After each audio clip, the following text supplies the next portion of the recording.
نحو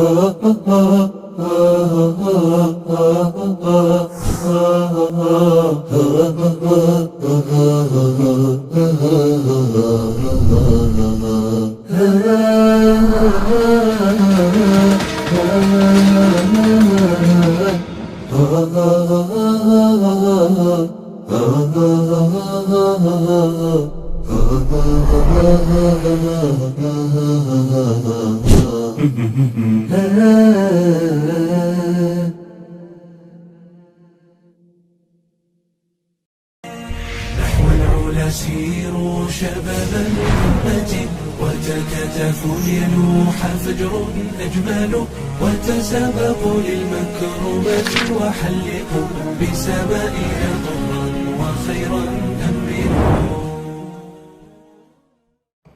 بسم الله الرحمن الرحيم. الحمد لله رب العالمين، وصلي وسلم على الهادي المبعوث رحمة للعالمين نبينا محمد وعلى آله وصحبه أجمعين. أهلا ومرحبا بكم مشاهدينا الكرام في حلقة جديدة من برنامجكم الأسبوعي برنامج ساعة شباب. بداية وقبل كل شيء نرحب بالمذيع المتألق حبيبنا عبد الرحمن. حياك الله عبد الرحمن. حياك الله يا أنس أو صقر، وحيا الله جمهورنا الكرام. حلقة جديدة من برنامجكم برنامج ساعة شباب.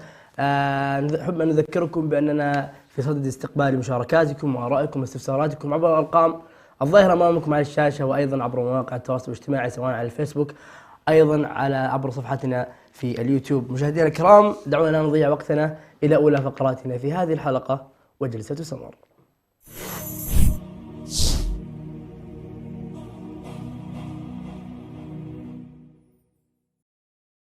مرحبا بكم مشاهدينا الكرام مجددا. نبدأ فقرتنا الأولى وفقرة جلسة سمر بموضوع مهم جدا، وهو الحرية.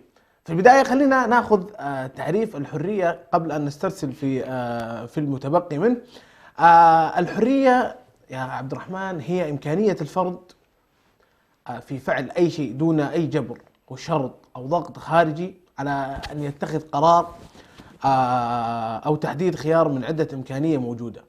مفهوم الحرية يعين بشكل عام شرط الحكم الذاتي في معالجة موضوع ما. نعم تمام. إذن الحرية بشكل عام هي فعله ما يريد المرء بدون أي ضغوطات خارجية أو تأثيرات من أطراف خارجية، يعني يكون نعم. المرء يتخذ قراره لوحده بدون أي تدخلات من أي أحد.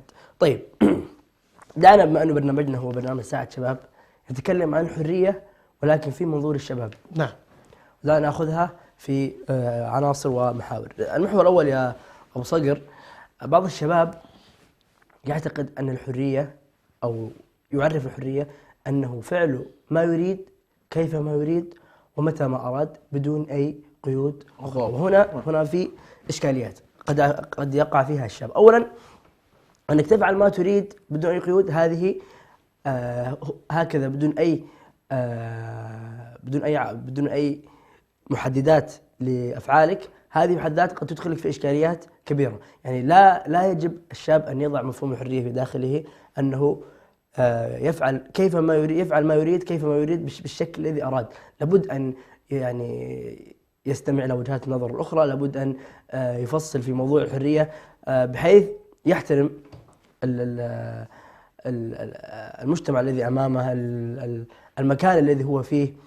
يعني لا يجب أن يكون هذا هو تعريف الحرية في عقل أو في ذهن الشاب المسلم. نعم. أيضا أضيف على هذا أن يعني الحرية في نظر الشباب، يعني مثلا يقول لك الشاب أنا بفعل شيء لا علاقة لأحد بتصرفاتي حتى وإن كانت إيش بحسن نية. نعم. يعني لا تتدخل في تصرفاتي حتى وإن إيش يعني خرجت مني بحسن نية. صحيح. يعني أصبح يعني مفهوم الحرية بدأ يتغير، إنه حتى أنا إن خرجت من عندي بحسن نية لا يعني لا أحد يتدخل فيني. صحيح. هذا خرجت ترى بحسن نية. صحيح. فهمت علي؟ نعم. أي نعم. وحتى وإن كان تدخل الشخص المقابل لك إن كان نيته حسنة أيضا قد يرفض ذلك الشاب بحكم أنه أنا حر. بمعنى قد يأتي شخص ينصحك يقول لك يا أخي لا تسوي كذا، أنت عاقل، أنت كبير، أنت مسلم، أنت الشاب عنده حسن نية. نعم. يقول حتى لو كانت حسن نية أنا ما أقبل هذا الشيء. طيب يا جماعة الخير، طيب يا أخي الشاب، الشخص هذا ترى يبي لك الخير. نعم. لا والله أنا هذه أفكاري وهذه تصرفاتي، أنت ليس لك أي علاقة بالموضوع الذي أنا فيه. أيضا بعض الناس ينتقل من موضوع عدم الدخول في حرياتي، أو بعض الشباب ينتقل من موضوع عدم أنك تدخل في حرياته إلى أنه يحارب هذا الموضوع. فتجد يرى شخص يتدخل في أمور شخص ما بحسن نية، تجده يحارب. طب أنت لا، ما لك علاقة. لا، أنا هذه قضيتي في الحياة، لا أحد يتدخل في شؤون أي أحد آخر. فيبدأ إيش؟ ينطلق بالهجوم تجاه أي شخص. نعم. وهذا غالبا ما نلقاه في مواقع التواصل الاجتماعي. تلقى واحد منشن في تويتر يرد على واحد ثاني، تلقى واحد ثالث ما له اي دخل بالسالفه يدخل يقول ما له علاقه، الرجال هو حر في شيء. طيب هذا يمكن وجهه نظر صحيحه، ويمكن الشخص الذي يتقبل هذه النصيحه ممكن يتقبلها. يعني انت هنا حرفيا انت ما لك علاقه. نعم. فيبدا بمحاربه الدخول في حريات الاخرين، او نسميها قد تكون النصيحه او التوعيه او ما شابه ذلك، او التواصل وما. فيبدا يحارب هذه العينات. نعم. نعم. طيب خلينا ننتقل إلى النقطة التي تليها. هل يوجد قيود للحرية على نطاق الدين؟ صحيح. بلا نعم. شك. على في يعني أكثر من قيود للحرية. القيد الأول هو على نطاق الدين. الله عز وجل يقول في القرآن: واستقم كما أمرت. نعم. أما القيد الآخر هو قيد المجتمع وما شابه ذلك. إذا قلنا حنا القيد الأول هو الدين، وذكرنا فيه الآية القرآنية: صحيح. استقم كما أمرت. فما يجي مثلا الواحد يقول لك والله يا أخي أنا لن أعبد الله عز وجل لأن هذه حرية في رأسي، والله أنا بأصلي العشاء 3 ركعات لأني أرى في وجهة نظري أن العشاء أنا أشوف أنها 3 ركعات مناسبة، يقول لك هذه حرية.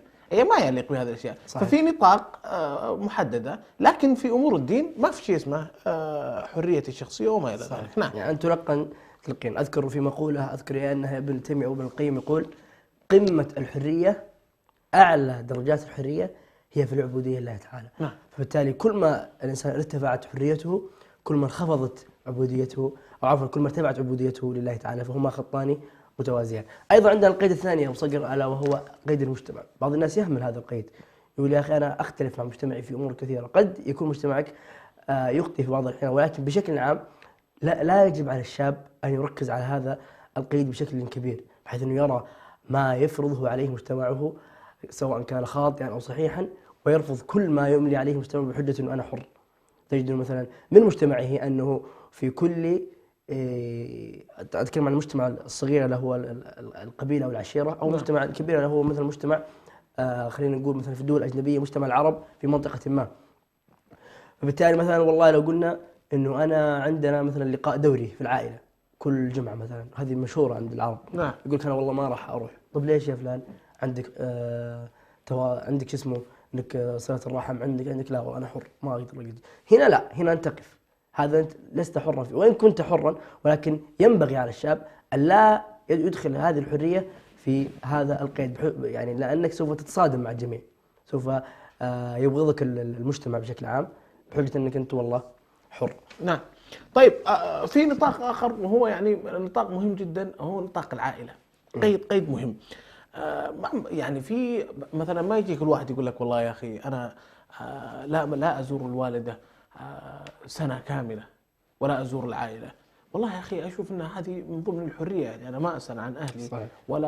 ولا أسأل عليهم بالأشهر، ولا أتصل ولا أزور الوالدة. وكما ذكرت أن أصبح يعني المعروف في المجتمع العربي والإسلامي مثلا تكون كل جمعة الجلسة عن جدك عن جدتك. صحيح. في غدا، في عشاء، في بون، في عرفت من ذا القبيل. فتجلس معهم، فيجي يقول لك والله أنا ما أزورهم. والله أرى هذا في حرية. العائلة مثلا أختي جابت مولود، مثلا أخي تزوج، يقول لك والله أنا ما أحضر. ليش؟ لأن أشوفنا من الحرية، يعني إنه لا، في نطاق محددة. صحيح. يعني أنا مثلا أنا أقول لك لا تزور أخوك كل يوم، هذه حريتك أنت الشخصية، بس ما تجي تقطع لي إياه 3 4 5 أشهر ما تزوره ثم تقول لي والله أنا أشوف أن هذه من الحرية. هذه ليست من صلة الرحم ولا تدخل في نطاق الحرية. صحيح. فهمت علي؟ هذا المقصود. نعم. وعلى نطاق أضيق يا أبو صقر، العائلة تتكون من أفراد، تتكون من عفوا من أخ وأخت وأب وأم. نعم. الوالدين لابد أن يكون لهم قيود مختلفة تماما عن قيود الأخ والأخت والابن أيضا. نعم. قيود الوالدين بعيدا عن البر يجب أن تحترم رغبات الوالدين حتى وإن كانت تخالف رغباتك. يعني مثلا الوالد ما يحب مثلا يتغدى كبسة، يحب مثلا يتغدى مثلا مشاوي، هذه حريته وانت حريتك، ولكن ينبغي على الشاب وقد ممكن تصل انه يجب على الشاب ان يحترم رغبات الوالد. نعم. ويجيب مثلا، هذا طبعا مثال بسيط وعلى هذا فقس، يجب انه يجيب مثلا مشاوي لان الوالد والله ما يحب. الوالده مثلا ما تحب انك ما تحب مثلا تتاخر ليلا مثلا. تتاخر ليلا. جميل. تقول يا اخي انا حر.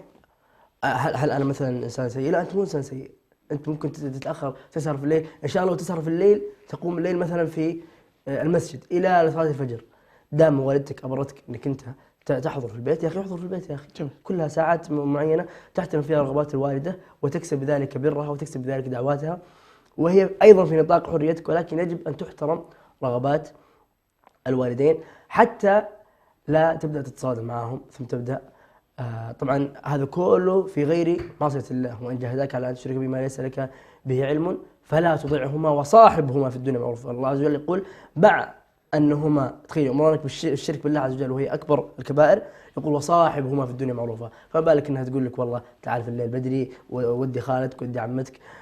هذه كلها أمور بسيطة جدا وتافهة يجب على الشاب أن لا ينظر في أمر حريته تجاه والديه. جميل. طيب عبد الرحمن، بعض الشباب بعض الشباب قد يفعل ما يخالف أفكاره باعتقاد أنه بذلك يثبت شخصيته. يعني يقول لك هذا مرض منتشر. هي يعني المقصد أنه قد يفعل يعني ما يخالف الفكر وعارف الفكر السليم. عارف الفكر، يعني بعض الشباب يكون عارف الفكر السليم وعارف كل شيء، لكن يخالفه باعتقاد ذلك إيش؟ أنها حرية، أنه يثبت شخصيته. ترى هذا من إثبات شخصيتي، لذلك يخالف أفكاره. صحيح. وش قولك في هذا؟ هذه دائما تلقاها في المجتمع الشباب، في المراهقين خلينا نقول من سن 15 الى سن 25، في هذه الفتره اللي يريد الشاب ان يثبت شخصيته، تلقاه مثلا يعرف ويعلم علم يقين انه هذا الفعل، خلينا نقول مثلا خلينا نخرج من نطاق الدين، خلينا نقول والله شرب المياه الغازيه مثلا، تلقاه هو اساسا في قناعته يرى انه هذا الشيء مضر، ويمكن بعض الاحيان ما يحبه، ويمكن بعض الأحيان ما يفضلها، ولكن عشان يثبت شخصيته أمام الناس يقول يا أخي أنا والله أنا أسوي الشيء ذا الفلاني، أنا أشرب الغازيات، أنا أروح للأماكن الفلانية، صح إني أحب أكره هذا المكان ولكني بروح المكان هذا عشان يعني منظري أمام الناس يكون قوي شخصيا. نعم. طيب دعنا على السريع كذا نذكر مواطن حرية الإنسان الصحيحة. مواطن حرية الإنسان الصحيحة مثلا يعني على سبيل المثال الأكل، الملبس، مثلا اختيار صديق ما حد بيدخل فيك، هذه حريتك الشخصية. ملبسك البس زي ما تبغى لكن مع الاحتشام. الأكل كله زي ما تبغى ما عدا مثلا المحرمات لحم الخنزير أو ما شابهه. اختيار مسار الحياة كتخصص، كاختيار الزوجة الصالحة. صحيح. أي مثلا اختيار الدولة التي تعيش فيها وما إلى ذلك، هذه الأمور يعني اختيار مسار الحياة ما أحد يتدخل فيها. هذه المواطن حرية الإنسان الصحيحة. وفي الأخير احنا نقول يعني آية في القرآن توضح كل شيء. الله عز وجل في القرآن استقم كما أمرت فاستقم كما أمرت. نعم. مشاهدينا الكرام، أيضا في نهاية هذه الفقرة نحث الجميع على عدم الدخول في حريات الآخرين، لأن هذا مساس بأمور خاصة بهم. مشاهدينا الكرام، ننتقل إلى فقرتنا القادمة وحول العالم.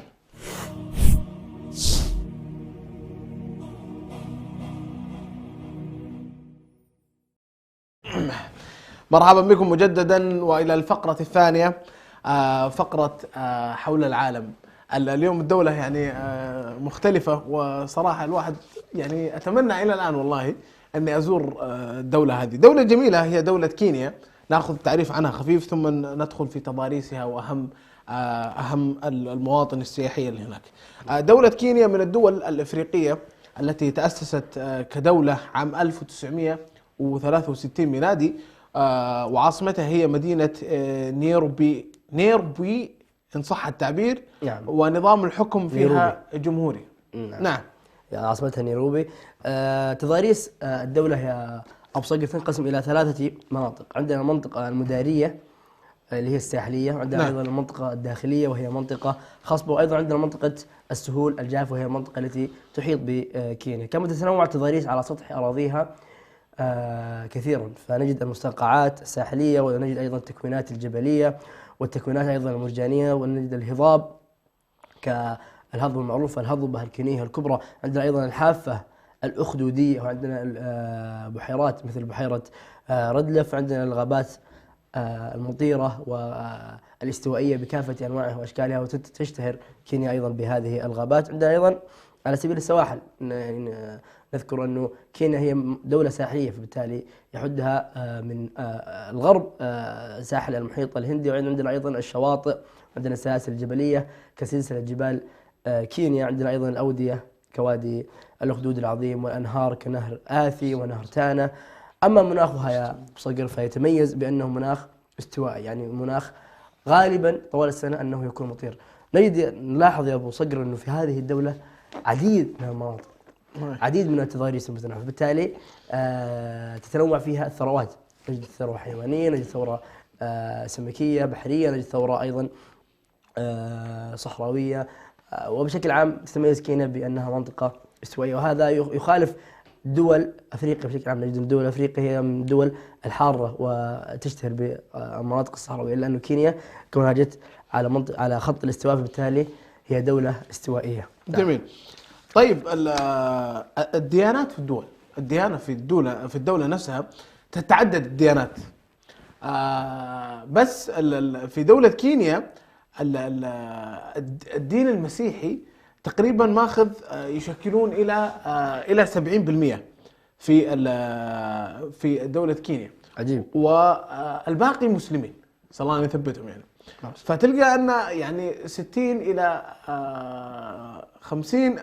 عفوا الى 70% مسيحيين، والباقي من البوذ والمسلمين. نعم. يعني الديانة السائدة عندهم هي الديانة هذا مسيحية. المسيحية. نعم. جميل جميل. طيب عندنا سكان الدولة اللي هم 70% منهم مسيحيين. يبلغ عدد سكان الدولة بحسب آخر إحصائية في عام 2013 هي 44,053,691 نسمة. يعني يعتبر عدد كبير جدا مقارنة ببعض الدول الأخرى. أيضا يتألف المجتمع هناك من الأفارقة الذين يشكلون غالبية السكان، وأقليات من الهنود الآسيويين، وأيضا يوجد عدد قليل جدا من العرب وأيضا من الأوروبيين، ويتحدث سكانها لغتين رسميتين، ألا وهما اللغة الإنجليزية واللغة السواحلية الأفريقية. طيب دعنا ندخل بماذا تشتهر كينيا، وبعدها ندخل في المعالم السياحية. تشتهر كينيا عبد الرحمن بأنها دولة غنية بالعديد من المحميات الطبيعية والمناظر الخلابة، كما أنها تطل على المحيط الهندي الذي يعد حلقة الوصل بينه وبين تجار البلاد العربية والآسيوية. والجدير بالذكر أن كينيا تضم العديد من الموانئ المهمة على ساحلها. نعم. أيضا خليني أذكر لك بصقر، وأعتقد أنه هذه هي أشهر ما يعرف عن كينيا، ألا وهو الشاي الكيني. من منا لا يعرف الشاي الكيني؟ يعني معروف في جميع أقطاب الأرض، خصوصا لمحبين الشاي، وبذلك تعد كينيا هي من أشهر أو من 4 أشهر دول إنتاجا للشاي. إذن الشعب الكيني أيضا معروف بحبه للشاي. أنا يذكرني أيضا بالشعب المصري، الشعب السوداني، أيضا الشعب التركي، هؤلاء الناس يعشقون هذا المشروب، مشروب الشاي. نذكر لك على سبيل المثال أنه عند زيارة بيت كيني لم يقدم الشاي فيه، فمن يرجح أن الزيارة غير مرحب فيها. فبالتالي أنت لو رحت عند ناس بيت من دولة كينيا أو سواء حتى خارج كينيا وما قدم لك الشاي، فمعناه أنه غير مرحب بك. معناه غير مرحب فيك. ويعرف الشعب الكيني بكرمه، فبالتالي غالبا سوف يقدم لك الشاي. نعم. طيب دعنا ندخل في أهم المعالم السياحية. عندهم جزيرة تسمى بجزيرة ماليندي. يقع منتزه ماليندي الوطني على ساحل المحيط الهندي، وتحديدا على بعد 118 كيلومتر من شمال مدينة مومباسا، ويمتلك العديد من الموارد الرائعة مثل الشعب المرجانية والحدائق المرجانية في البحيرات وأحواض الأعشاب البحرية، والسهول الطينية. وتوجد العديد من الأنشطة التي يستمتع بها زوار منتزه ماليندي الوطني، مثل السباحة والتخييم والمشي على الشاطئ، ومراقبة الطيور. يعني أنت تتخيل أنك مثلا أنت تسبح وسبحان الله الطيور تحوم حولك. نعم. منظر جميل وخلاب يعني. والتزلج على المياه أيضا، وركوب القوارب. يعني فيها أجواء. المنتزه هذا يعني سبحان الله تلقاك جالس على الشاطئ، يعني تستطلع في البحر، والحمام يحوم فوقك، والأجواء يعني تكون جميلة. وممكن انك تركب قارب وما شابه ذلك. نعم. يعني كينيا فيها مناطق سياحية جيدة. أيضا المنطقة اللي راح نذكرها الآن هي منطقة أيضا غير معروفة، ولكنها يعني جديرة بالزيارة عند زيارتك إلى كينيا. هذا المعلم يقع في جنوب العاصمة مدينة نيروبي، ألا وهي حديقة نيروبي الوطنية. هذه الحديقة تتميز أول شيء تعد مساحتها ب 117 كيلومتر، يعني مساحة كبيرة وشاسعة. جميل. تتميز بوفرة الحيوانات والمناظر البرية التي يمكن مشاهدتها أثناء التنزه. وتعد هذه الحديقة موطنا لأكبر تجمع لحيوان وحيد القرن الأسود، وهو حيوان يعني من الحيوانات المهددة أيضا بالانقراض. أيضا يعيش العديد من أنواع الحيوانات في حديقة نيروبي، مثل الأسود، عندنا الضباع، عندنا النمور، عندنا الغزلان، عندنا النعام، عندنا أيضا الزرافات الحمر الوحشية. وبالمناسبة الزرافات من أكثر الدول التي يوجد بها حيوان الزراف هي دولة كينيا. أذكر في واحد من الشباب سافر كينيا وكان أكثر شيء يصوره هو الحيوان الزرافة. الحمر الوحشية أيضا عندنا نجد الجاموس البري. فبالتالي هذه الحديقة يعني تجمع لك. وبالمناسبة كينيا أيضا هي موطن جيد للسكن لهذه الحيوانات، وبالتالي هي موطن تعتبر مناسب لأن تسكن هذه الحيوانات. يعني ما جابوها من برا، يعني مثلا تيجي في دول الخليج هي موطن غير مناسب اللي عايش بعض الحيوانات، ولكنهم يستوردونها من الخارج ويضعونها في محميات. لا، كينيا هي موطن مناسب لعيش هذه الحيوانات داخل الأراضي الكينية. أيضا تضم هذه الحديقة حوالي 400 نوع من الطيور. شوف تخيل 400 نوع من الطيور، هذا عدد كبير جدا. عندنا أيضا يعني يعد أيضا هذا العدد الضخم هي في الرقعة الصغيرة من المساحة أكبر من عدد الأنواع الموجودة في المملكة المتحدة بأكملها. يعني شوف عندك 117 كيلومتر، هذه حديقة نيروبي فيها 400 نوع حمام. هي أكثر 400 نوع من الطيور هي أكثر من مجمل عدد أنواع الطيور في بريطانيا المملكة المتحدة. نعم. طيب، أيضا من أهم المعالم، يعني ما يصلح توصل كينيا وما تروح جبل كينيا الذي يرتفع حوالي 5199 مترا، وهو ثاني أكبر جبل في إفريقيا بعد كليمنجارو، وهو في الأصل بركان قديم يعني خامد. ويمتاز طبعا هذا الجبل بالعديد من المناظر الطبيعية الخلابة.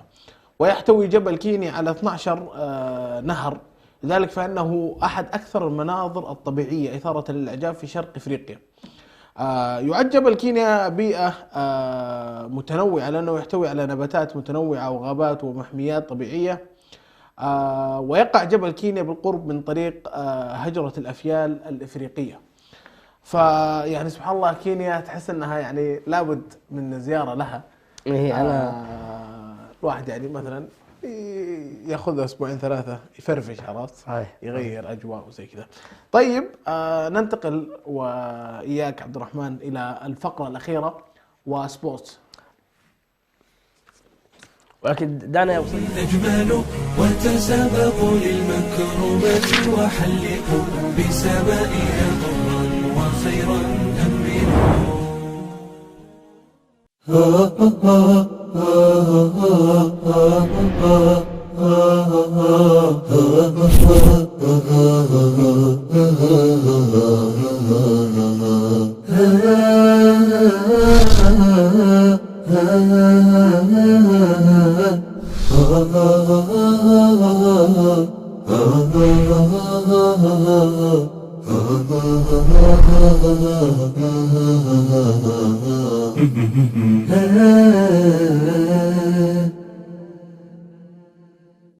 إنا أنزلناه في ليلة القدر. اقرأ باسم ربك الذي خلق، لنسفعا بالناصية والضحى والليل إذا سجى ما ودعك ربك وما قلى، ألم نشرح لك صدرك، لا أقسم بهذا البلد ووالد وما ولد، وفرعون ذي الأوتاد، وسيجنبها الأشقى، عبس وتولى أن جاءه الأعمى، وما يدريك لعله يزكى. كل ذلك في برنامجكم سير وأعلام، وهو برنامج تفاعلي يحتوي على سير وأعلام ومناسبات وهدايات في جزء عامة المبارك، فانتظرونا في الأوقات التالية.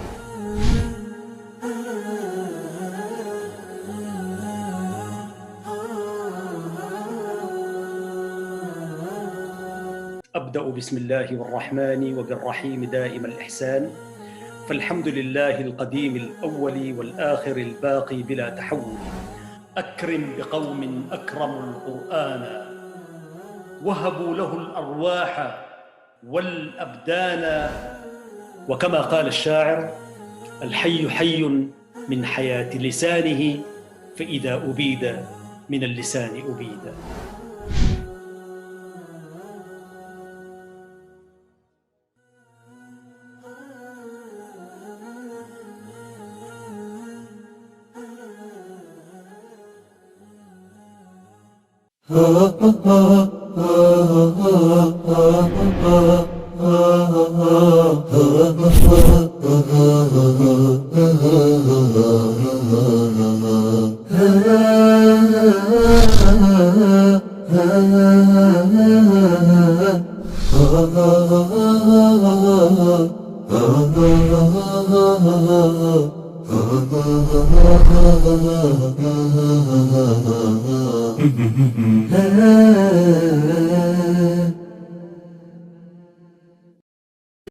أجمل وتسابقوا للمكرمة وحلقوا بسمائها ضرا وخيرا أمنوا. مشاهدينا الكرام، حياكم الله من جديد وإلى آخر فقراتنا في هذه الحلقة وسبورت.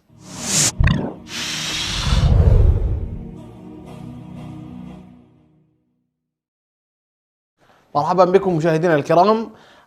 الفقرة المنتظرة فقرة سبورتس. نبدأ بأهم المباريات التي يعني حدثت الأسبوع الماضي، ونبدأ بكلاسيكو الأرض ورباعية برشلونة الكبيرة جدا أمام ريال مدريد.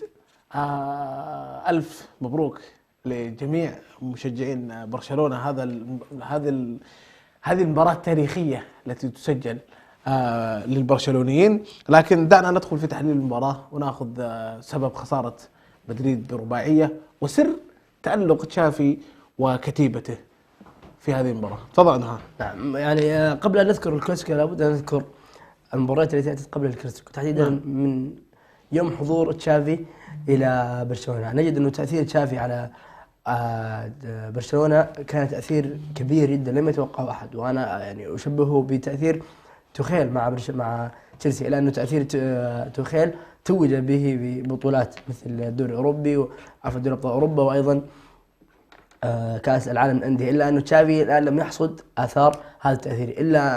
لكن نجد برشلونة تغير 180 درجة سواء على الصعيد الهجومي على الصعيد الدفاعي. الحارس أيضا حارس تير شتيجن استعاد خلينا نقول 70% من مستواه. أيضا نجد أنه بوسكيتس الذي كانت الشكوك حوله تدور، الآن نجد أنه بوسكيتس من أهم عناصر برشلونة بشكل عام. برشلونة من خط الدفاع من خط الحارس إلى خط الهجوم واضح تأثير تشافي على المنظومة ككل. عندما نذكر هذه المباراة ونذكر أنه مدريد كان سيء، هنا نظلم جهد تشافي الكبير. نحن دعنا نقول أنه أداء برشلونة المذهل أثر على أداء مدريد السلبي، بعيدا عن غياب أبو إبراهيم بنزيما اللي كان مؤثر بشكل كبير على هجوم ريال مدريد. إلا أنه مدريد بشكل عام للأسف أنشيلوتي لم يدير هذه المباراة بشكل جيد، لم يستعد لها، يعني وضع بعض الأفكار جيدة ولكن لم يطبقها على أرض الواقع. تجد هناك تذبذب في تبديلات المدرب، غير أفكاره في كثير من لقطات المباراة من لحظات المباراة، فبالتالي برشلونة كان هو الأقدر، كان هو الأجهز، كان هو الأوضح أفكارا، وكانت هناك أيضا نجاعة هجومية اوباميونج اي تحس هي يعني اجمل مباراه لاوباميونج من يوم من اتى الى برشلونه. لا بس داخل يعني داخل تقول برشلونه داخل ضامن، يعني داخل بكاريزما وداخل بقوه. صحيح. لكن يعني المدريدين يقول لك خسرنا 4 ولا خسرنا 5 ستيل متصدر يعني. صحيح. لا تفرح كثير على قولتهم. صحيح. نعم. طيب خلينا نرجع شويه لقبل المباراه. خلينا ناخذ قبل مباراه برشلونه وريال مدريد. نعم. ندخل في جلطة سراي وبرشلونه. جميل. ناخذ هذا، لكن الليله في اتصالات خارجيه. ما شاء الله. ما شاء الله.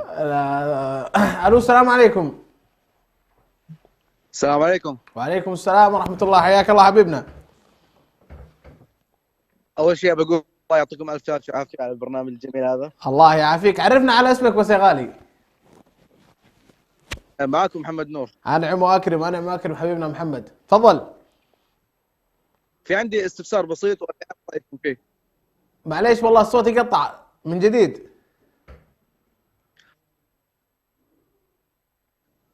في عندي استفسار وابي اخذ رايكم فيه. آمر تفضل. اسمعك انا واسمعك عبد الرحمن. ابي رايكم في اهتمام نادي برشلونه في التوقيع مع رافينها من ليدز يونايتد. جميل. ابشر يا محمد، تابع الان. تونا احنا في ايش قاعد نتكلم عن برشلونه، لكن ايضا لابد ان احنا نتكلم عن راي الصفقه هذه باذن الله. نعم. طيب قلنا ان احنا تكلمنا عن جلطة سراي وبرشلونه. نعم. كانت مباراه حاميه جدا، وما شاء الله تبارك الرحمن الملعب كان فل جدا، وما شاء الله الجماهير التركيه عبت الملعب، رغم سبحان الله انه كان فيه عدد من الجمهور على البوابات ما دخلوا. يعني جو، يعني اذكر ان حتى انتشرت في التواصل الاجتماعي تاخروا ما يقارب 20 دقيقه وما دخلوا. لكن ايش سر التالق؟ هل الجمهور كان له كلام في الملعب؟ الجمهور التركي. والله خلينا نقول اولا عزاءنا للناس اللي ما دخلوا هذه المباراه. نعم. بحجه تاخير يعني مواقع التواصل ضجت باصوات المشجعين الذين تاخروا على المباراه، فبالتالي لم يدخلوا الى بوابات هذه المباراه. وانا اعتقد هذا من سوء التنظيم الاداري والتنظيم ايضا الامني لملعب جلطة سراي وحراس امن ملعب جلطة سراي. وهذا الشيء يعني يحصل في بعض الملاعب، الا ان الملاعب الكبيره مثل ملعب جلطة سراي لابد ان يكون التنظيم افضل من ذلك بكثير. دعنا نذكر يعني تفاصيل المباراه. برشلونه كان في اختبار صعب امام ملعب صعب وامام خصم صعب، وايضا الجمهور كان حاضر بقوه، شجع من اول يعني من بدايه المباراه هو شجع، واثناء المباراه وبعد المباراه يعني ولي 3 إلى 4 ساعات متواصله ما شاء الله تبارك الله. يعني الجمهور التركي من الجماهير المعروفه بصخبها. لكن برشلونه بشخصيته العظيمه، وايضا بتالق اللاعب الصاعد الكبير، وانا ما اسميه صاعد، اسميه انا لاعب وصل لمرحله اقرب ما تكون مناصب يعني موازيه للاعبين الكبار في خط الوسط، هو اللاعب بدري اللي اخذ افضل لاعب شاب جائزه الجولدن بوي، وايضا يقدم مستويات مذهله جدا مع تشافي في هذا الموسم. اعتقد انه كان ايضا بوسكيتس في خط الوسط كان يعني اداؤه رهيب جدا، وبالتالي فرق المستويات يعني هل نقول ان بدري هو بوسكيتس القادم؟ لا يعني انا صراحه بشبه بدري بانيستا. نعم نفس ستايل انيستا، ولكن انا اعتقد ان بدري سوف يكون يعني له ستايل خاص مختلف. دعنا يا ابو صقر نستلم اتصال اخر. ما شاء الله عندنا اتصالات ما شاء الله. الله يحييكم، والله من زمان ما سمعنا اصواتهم ما شاء الله. نقول حياكم الله. الو السلام عليكم. وعليكم السلام ورحمة الله، حياكم الله يا شباب ومنورين الشاشة. الله يبارك فيك. الله يبارك فيك اخوي. عطني اسمك ومن وين تكلمنا اخوي؟ أنا أخوك من اسطنبول بتكلم معاكم، وحابب أخذ رأيكم في مباراة بكرة بين البرتغال وتركيا. إيش رأيكم في المباراة ومين بتشجعوا بكرة؟ يعني كونكم حابين منتخب البرتغال يكون في كأس العالم ولا تركيا؟ صحيح تمام. نجيب على استفسارك. يلا الله يعطيكم العافية. الله يبارك فيك. شاكرين لك اخوي. يقصد ابو صقر مباراة دورة البلاي اوفس او خروج المغلوب لتصفيات كأس العالم للمنتخبات. غدا هناك لقاء كبير بين تركيا والبرتغال، ولكن قبل هذه المباراة دعنا نجيب على سؤال الاخ محمد نور. ما رأيك بانتقال او اهتمام برشلونة برافينها لاعب ليدز يونايتد. اولا دائما نقول انه هذه هو يعني زي ما تقول الاعلام الكتالوني والاعلام البرشلوني قلما يصدق، خلينا نقول قلما يصدق في بعض الصفقات. نعم. ودور الاعلام في تشجيع ويعني تحريك بعض الصفقات هي من اجل ايش؟ اخماد نار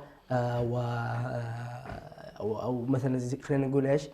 اخماد طمع برشلونه بتوقيع مع لاعبين جدد، فبالتالي تجد الاعلام الكتالوني يعطيك مثلا 3 4 صفقات 5 صفقات، واحده منها صحيحه والباقي كله تضليل اعلامي. يعني المشجع برشلونه ما يعرف هذه. يعني عندك هالاند صفقه اقرب ما تكون الى الاستحاله، جميل. ولكنه الاعلام الكتالوني يروج لها بهير كبير، حسينا انه برشلونه راح يوقع مع هالاند. انا اعتقد انه ايضا رافينها هي من مثل هذه الصفقات، من صفقه هالاند. يعني رافينها طبعا لاعب كبير جدا يعني ولكن لا اعتقد انه سوف يخدم يعني منظومه برشلونه. يكون برشلونه يحتاج الى مهاجم راس حربه صريح، ورافينها يعني راس حربه لكنه متحرك من اليمين او يعني من الجناح، وايضا عندنا المهاجم. فبالتالي اعتقد ان برشلونه سوف يركز على راس حربه صريح، ما اقول هالاند ولكن مثل ستايل هالاند. نعم. طيب الاتصالات ما شاء الله اليوم بكثره، خلينا ناخذ اتصال اخر. نقول السلام عليكم. السلام ورحمة الله وبركاته. حياك الله، يا مرحبا. الله يحييكم، معكم محمد من اسطنبول. اهلا وسهلا، حياك الله حبيبنا محمد، يا مرحبا. عندي تعليق بس بسيط على مباراة ريال مدريد وبرشلونة. تفضل الله يحييك. أنا مع الريال مع إني هارد لك. طيب يا حبيبنا. لا لكن للأسف يعني برشلونة كان غير صراحة، يعني لعبوا بتكتيك غريب على أنشيلوتي، مع إنه أنشيلوتي زول قديم في الدوريات وكذا، لكن لعبوا على الصايد الشمال على ناتشو، فضغطوا عليه عن طريق ديمبلي، كان فتح يعني. الحمد لله يا أخي على الأربعة. بينه وبينك استاذ، دفاع مدريد تحس انه يعني ما كانوا يزعلون مننا الحين مشجعين مدريد. بينه وبينك يعني دفاع مدريد كان محزوز، وغياب ايضا ابو ابراهيم كان مؤثر جدا، ولا يا عبد الرحمن؟ صحيح جدا. نعم. جدا صحيح. يعني كان في البدايه الريال كان عنده فرص انه كان ممكن يحرز اهداف قبل ما الفتوحات تجي يعني. الله يجزاك. لكن علمنا كيف صقر. خليني اسال مشجع المدريدي، قلت لي استاذ محمد؟ نعم ايوه. خليني اسالك، هل يعني تشوف انه حظوظ مدريد بالدوري نقصت بعد الفوز برشلونه بالكلاسيكو، ولا ما زال يعني مدريد ضامن الدوري؟ الى الان نعم، الى الان الريال بعيد من كل الفرق يعني. نعم. الا اذا حصلت معجزه باصابات وكذا، ربما انه الدوري يعني تفقد، لكن الى الان 12 نقطه ما سهله بالنسبه لريال مدريد يعني. هو ترى برشلونه جايك من ورا، عنده مباراه مؤجله، يعني لو فاز بالمؤجله بتصير الفرق 9 نقاط. لا بعيد. صراحه برشلونه حيتعثر يعني. فريق برشلونه حيتعثر. ايوه يعني متوقع كده. جميل. شاكر لك يا اخوي محمد، هذه المشاركه جميله. والله ودنا استاذ محمد، يعني ما شاء الله تبارك الرحمن، عندنا ما شاء الله محللين ما شاء الله تبارك الرحمن، ودي يشرفنا انا. لا ما شاء الله تبارك الرحمن. سعادتنا، الله يحييك. الله يجزاك خير استاذ محمد. دعنا نرجع للمتصل اللي قبل الاستاذ محمد اللي هو الاخ احمد. قال توقعاتكم لمباراة تركيا والبرتغال. صراحة يعني الآن هنا فيه تنافس بين أن يعني الواحد يميل لتركيا، ويعني وده فريق منتخب تركيا يفوز، لكن بالمقابل هناك يعني كريستيانو رونالدو. يزعلون منك عشاق رونالدو. أي أنا صراحة يعني أنت عارف يعني هنا ما تعرف إيش سالفة. أنا سأسجل الكرة النظيفة. أنا والله رأيي في هذه المباراة إنه أنا أساساً لو تشوف سكواد يعني عفواً تشكيلة فريق البرتغال تقول هذا كيف دخل البلاي أوف أصلاً. هذا فريق مرشح إنه يفوز بكأس العالم. عندك أسماء كبيرة جداً متألقة في أفريقيا كبيرة في الدوريات الخمسة الكبرى. عندك كريستيانو رونالدو في اليونايتد، كريستيانو رونالدو مما يعرفه. عندك براندو سيلفا الذي يعيش، خلينا نقول إذا ما كان أفضل مواسمه فهو من أفضل مواسمه مع مان سيتي. الكروي. نعم. عندنا كانسيلو، عندنا برونو فرنانديش، عندنا بيبي بخبرته، عندنا في وسط الملعب عندنا بريرا لاعب باريس شوف هذول كلهم لاعبين اساسيين في افريقيا كبيره جدا كلها تنافس على الابطال باستثناء باريس. عندنا عندك اسماء، مقابل تجد انه الاسماء اقل واضعف في منتخب تركيا، وبالتالي انا اشوف حظوظ المباراه تتجه بشكل كبير جدا الى منتخب البرتغال، الا اذا كانت تركيا لديها معجزه كبيره في اخراج البرتغال من كاس العالم، فبالتالي هذه سوف تكون معجزه صعبه وشيء لا صعبه اساسا المباراه في ارض البرتغال، فبالتالي حتى الجمهور ما راح يكون له كلمه. جمهور تركيا لو كانت المباراه في ارض اسطنبول ممكن نقول يعني تركيا يكون لها حظوظ بحكم الجمهور القوي الذي يتمتع به منتخب تركيا، ولكن المباراه في ارض البرتغال، فبالتالي انا اشوف انها مباراه مستحيله على منتخب تركي ولا مستحيله في كره القدم. نعم. طب خلينا نذهب الى الديربي الكبير جدا بين الهلال والاهلي، الذي انتهى برباعيه. لكن قبل ان ندخل في الرباعيه ناخذ اتصال من الاخ فارس. حياك الله يا فارس. الله يحييك ويعطيكم العافيه على البرنامج الطيب هذا. الله يحييك، يا مرحبا يا مرحبا، حياك الله. الله يحييك. ما رايك انت، مدريدي ولا برشلوني ولا هلالي ولا اتحادي، عشان نعرف ناخذ ونعطي معك؟ لا انا بعيد كل البعد عن الكره الاوروبيه، انا مركز على الكره السعوديه بشكل عام. نعم. بس سؤالي كان عن هل الاتحاد في منافس على اللقب ولا الاتحاد خلاص خلص على الدوري؟ هل الاتحاد يرى ان هناك منافس في الدوري او ان خلاص يعني ضمن الدوري؟ هذا سؤالي. نعم. والله يا اخي، انا من وجهة نظري اشوف ان الاتحاد يعني الان يمتلك يعني 6 إلى 7 أجانب، والمنظومة والفريق اصبح يعني قريب جدا من بعضه، وبعدنا يعني 12 نقطة. يعني ما ارى ان في منافس في الاتحاد الا الهلال، وغير كذا يعني الدوري بنسبة 90% ارى انه مضمون للمشجعين الاتحاديين، وحاب اقول لهم الف مبروك من الان. يعني انا الواحد حمد الله تحس انه خلاص يقول لك وين الدوري ابغى ارفع. ولا وش رايك يا عبد الرحمن؟ انا ارى انه الاتحاد ضمن الدوري بنسبه كبيره جدا، الا انه يعني ما انا اختلف معك صراحه في موضوع 90%، هذه نسبه كبيره جدا. ولكن مع النظر في المباريات المؤجله واداء الهلال مع المدرب الجديد دياز، ارى انه الهلال سوف يكون ورقه ضغط كبيره على الاتحاد، والمباراه التي سوف تحدد ان الدوري اتحادي ام هلالي هي مباراه اتحاد والهلال في ارض الجوهره في جده في ارض الاتحاد. طبعا نذكر انه الاتحاد سوف يستعيد جميع الغيابات التي كانت مؤثره في مباراه الذهاب في الرياض. عندنا الكابتن احمد حجازي مرعب الاتحاد اصبح مرعب صراحه. عندنا ايضا كرونادو الذي يستعيد عافيته يوما بعد يوم. عندنا حمد الله سوف يكون بكامل جاهزيته. و يعني نحب ان ننبه انه مباراه الذهاب كانت صعبه على فريق الهلال بالرغم من الغيابات، فبالتالي انا اعتقد ان مباراه الاياب سوف تكون صعبه على الهلال اكثر منها على الاتحاد، وان كان الاتحاد سوف يمر بضغوط اكبر من ضغوط وفي احتماليه تكون تاريخيه والله اعلم. نعم. يعني نظرا لعوده الكباتن الكبار. نعم. فاعتقد انها ستكون تاريخيه. عبد الرحمن اليوم ما شاء الله اتصالات كانت جميله، الاخ فارس والاخ محمد واحمد ومحمد نور، واتصالات كانت كثيره، ونتمنى والله كل حلقه نسمع اصواتهم. يعني صحيح. الحلقه لا تزيد جمالها الا بمشاركه الجمهور الخارجي. نعم. وانا اقول انه ما تزيد جمال الحلقه الا بحضورك يا ابو صقر. الله يسلمك. الله يسلمك.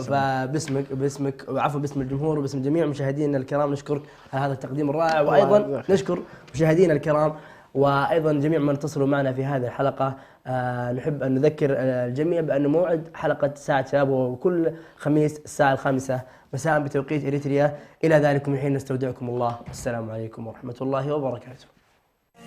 نحو العلا سيروا شباب الأمة، وتكاتفوا ليلوح فجر أجمل، وتسابقوا للمكرمات وحلقوا بسمائنا ضرا وخيرا أمنوا.